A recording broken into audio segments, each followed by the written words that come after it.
Mənə çox sual olunur. Bəs marketdə olan qaymaqlar, onu niyə yoxlamırsınız? Bu kəsmi var, Onun qapağını verə bilərsən, üstünə baxın. Təşəkkür edirəm. Günlərdir mənim hər zaman dediyim bir mövzu var. Bu mövzu ki, məhsulun üzərində etiketi olmalıdır və etiketdə isə qidanın tərkib hissələri yazılmalıdır. Buna görə də bunun üzərini oxuyuram. Kəsmikdir, istər qaymaq olanda. Deyirlər ki, burada bəs qiyməti ucuzdur və siz bunu niyə demirsə, amma unutmamaq lazımdır. Bunun tərkibçəsində nə yazıb? Pastörizə olunmuş süd, inək südü, süd yağı əvəz edicisi yazılıb və bitki yağı.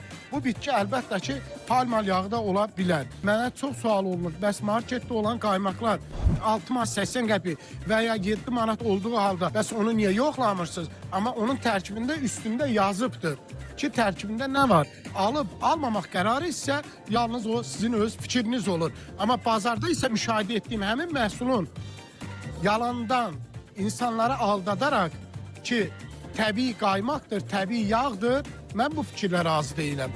Müştəri öz seçim qərarını özü verməlidir.